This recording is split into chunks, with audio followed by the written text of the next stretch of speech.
JR JMR Motivation. Welcome to my Goal Setting Basics workshop. You're on with Life Coaching Basics with JMR. Today, I'm going to cover a few of the basic steps to start setting goals for yourself, what to consider in the goal setting process, the importance of the work-life balance, and how to backwards plan so that you have your long and your so you have your short-term and your mid-term goals meet up with your long-term goals. All right.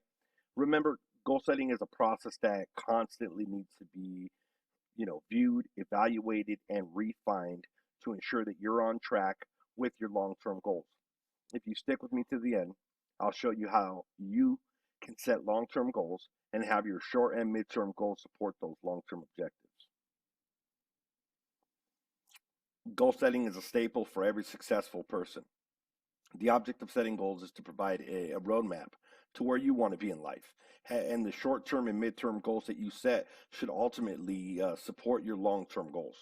What I mean by that is if you plan to get somewhere and you set a goal to get somewhere, to meet some certain objective in a certain amount of time, the road that you take to get there is more important than the ultimate goal. Because if you take the wrong road, you can get sidetracked along the way, or worse, you can get lost in transition. But if you plan a route to get there and you're constantly evaluating where you want to be and where you are in relation to that goal, then you'll have a much better chance of getting there in the time that you want. All right. By the end of this workshop, you'll be able to have a better understanding of the following. The learning objectives for this workshop are: one, identifying the meaning and need for a work-life balance. The importance of putting your goals in a place you can see every single day. That means placing them in a visible place. How to plan the route to achieve your goals. How to start with your long-term goals and backwards plan a route to achieve them in the time you specify. You want to stick around to the end to fully get the tools that you need to achieve your goals and begin living your dreams. All right. There's a few things to consider. Life balance is kind of broken down into, career, financial goals. That's both personal and business goals. Your physical goals, how fit you want to be, your intellectual goals, family goals, social goals, relationship goals, and that's both romantic and platonic. All right. The goals should encompass every aspect of your life. One goal should support another. Goals can overlap, but they should never interfere with each other's progress. Okay. Work-life balance. With all your goals you have set, keep in mind that balance in life is key. If you have financial success but your relationships are in shambles, then it's going to affect your ability to earn. And if your relationships are getting all the attention, then your earning is going to suffer. And if you're great with relationships and you're making boatloads of money, but you're dying on the inside spiritually, you're not satisfying your basic need to check all the boxes that you need for that balance in your life. You see, all these things, they're cross-sectional. And if one area or aspect of your life is off, then it tends to throw off the other side. Self-awareness goes hand in hand with how you perform, and if you're not well, you're not going to perform at your best. All right. Make your goals visible. Write your goals down. Put them in a visible place where you can see it every single day. For me, at least, if I write it down, it'll happen. Or at least if I don't, it'll never happen. Okay? Write it down in your bathroom mirror. Put a screenshot on your phone. Put it somewhere where you have to see it every single day. And don't let it become just white noise to you. All right? Actually recite your goals to yourself every single day and let it become a mantra for you. I like to put my things on my bathroom mirror, so I see them every single morning. Or like I said, I put a screenshot on my phone. It's something that I'm constantly looking at and constantly being reminded that, okay, look, this is what I'm shooting for. And it's also a good way to evaluate whether you're on the right track. Are the things that you're doing today, right? Are they in line with where you ultimately want to be? And if the answer is no, then maybe you need to be evaluating what you're doing on a day-to-day basis. All right. This It's called the Pareto Principle. In the Army, we also call this the one-third to two-thirds rule. All right. The Pareto Principle basically is 20% of your activities are going to account for 80% of your results. All right. If you have a list of 10 goals, two of those goals are going to count for more than 8 of those goals that you've set.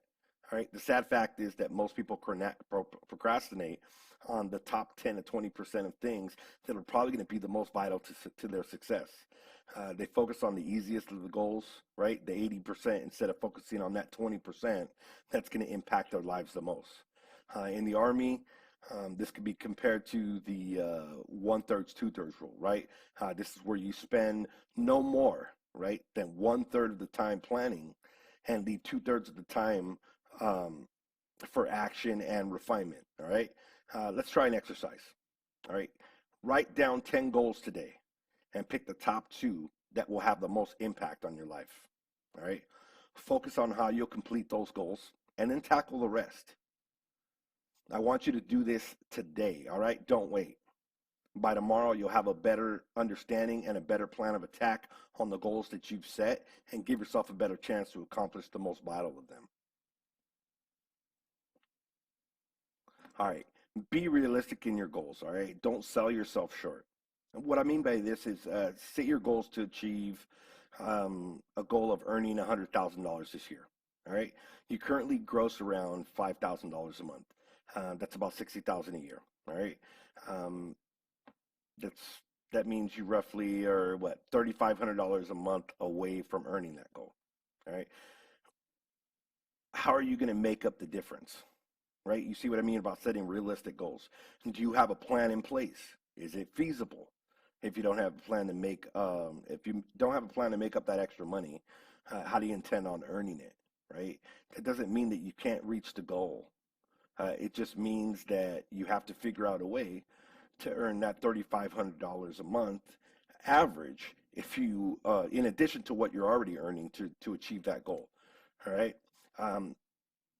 Now, I know you're saying to yourself, how the hell am I supposed to come up with $3,500 extra a month, right? I didn't say that it would be easy. There are tons of ways to come up with that amount of money. Maybe you invest your money. Maybe you open a store on Etsy, where you can sell custom crafts. The point is there's a lot of different ways to make money, and you have to do the research on what you need to do to come up with the added income. If it's not possible plan, then it's not a feasible plan, all right? Next, you want to look at your strengths and your weaknesses, okay? What are you good at? What comes naturally to you, all right? If possible, you got to turn those weaknesses into strengths. For example, I hate reading. Absolutely hate reading. All right. But now a lot of knowledge comes from books, right? Most knowledge comes from books. So I buy audiobooks instead. All right. I have a subscription to Audible. Somewhere around, I try to buy 2 to 3 books a month. And I try to get through as many books as I can so that I can get as much and absorb as much information as I can. I try to do my research on a particular topic, whether that's, trying to do a new business venture or I'm trying to get into investing. I do as much homework as I can, right? And I like watching a lot of videos and I listen to a lot of audiobooks because I don't know about you, but I pick up a book and I immediately, I start meeting Mr. Sandman and I start falling asleep, But I do that and I take a lot of notes, right? Because if I write things down, it's going to be burnt in my memory, right? So these are things that I do for myself to help me turn the things that I'm weak at into strengths. I write things down, I read them. It helps me remember them, and it helps me stay in line with what I planned for lots longer. Okay.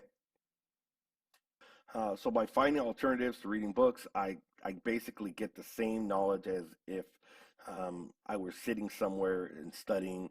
And the best part is I can go about it doing it while I'm driving, right? While I'm working, I'm multitasking, right? I'm knocking out 2 birds. Sometimes I'm working around the house and I'm just listening to stuff on my headset. And I know it annoys my wife because she starts calling me and I'm off in oblivion in my world, just kind of listening to a different podcast or listening to some audiobook or something. But I'm, it's a good way for me to constantly be learning and constantly be filling my mind with good usable knowledge. All right. Set your your important goals at the top. All right. Write all of your goals out and try to prioritize them. All right, get them out, get them all out, get everything out that you want to put out, and then assign a priority to them. Right, assign one to the most important priority and two to the next, and so on and so forth. All right, for each goal you have to backwards plan. Right, this means that you should set up what your mid and your short term goals are based off of what your long term goals are.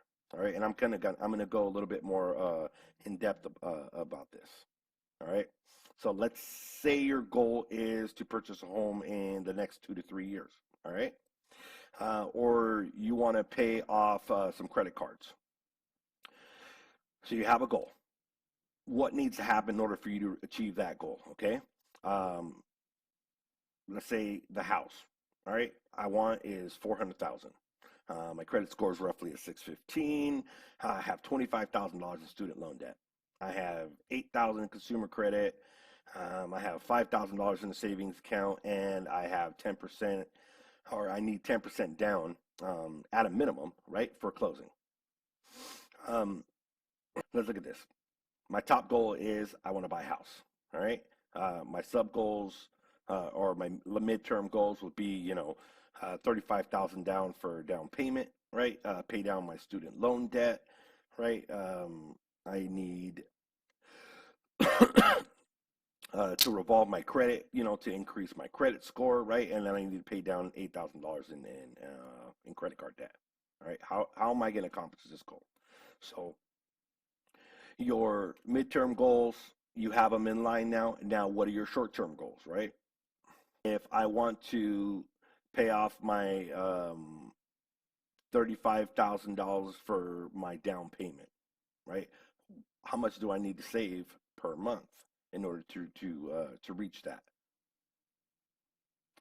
If I want to pay down my student debt, right? How much do I need to pay a month in order to get that? And so on and so forth, right? So let's say you want to pay off your $10,000 in student debt. You could break that down over the next 2 years. I'm going to pay $416 a month, and that should pay off that card in full, or at least get me closer to that goal. I'm going to pay off my credit card debt. I'm going to pay off $333 a month for the next 24 months to get closer to that goal. I want to increase my credit score from a 680 to around to a 680 to a 720 so that I can get a better interest rate once I go to purchase that home. All right. By paying down my student loan, my credit debt, revolving my credit by only using credit cards to make only necessary purchases, and only up to 10% of the available credit line, right? Gas, food, etc. Basically stuff that you use every single month. And then right before the statement balance, you go ahead and pay it down. You leave a couple bucks in there. You never pay, you utilize over the 10% line of that credit, right? Would put you in that higher credit bracket. It's going to increase your score. It's a little trick that you can do, right? You purchase something, let's say it's $400, right before the statement balance comes out.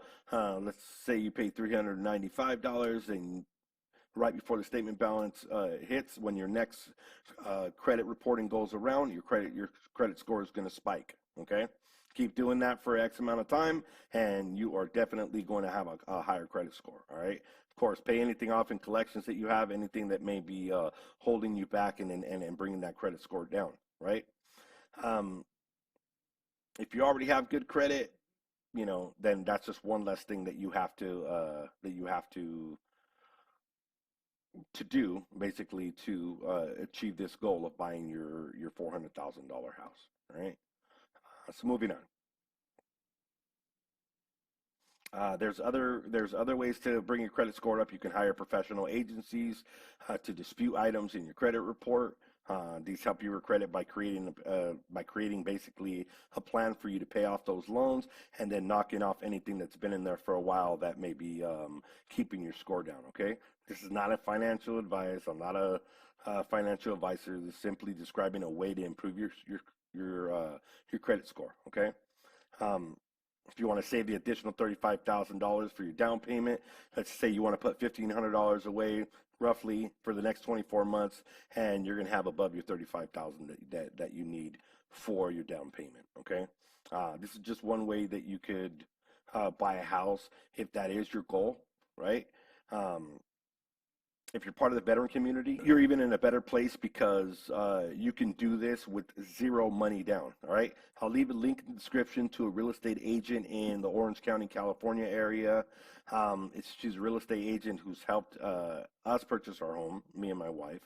She's helped countless other veterans and first-time home buyers. All right. She does wonders for people in tough places. She's helped so many people that I know. Her name is Allison Lozano, and you can find her at the Mom That Flips on Instagram. So go and check her page out. It's the Mom That Flips on Instagram. Her name is Allison Lozano. She is a wealth of knowledge and help. And if you're in a tough situation, you've been making some bad choices, and you ultimately do want to buy a home, she's definitely a person that can help you out. That's all I have for you guys today.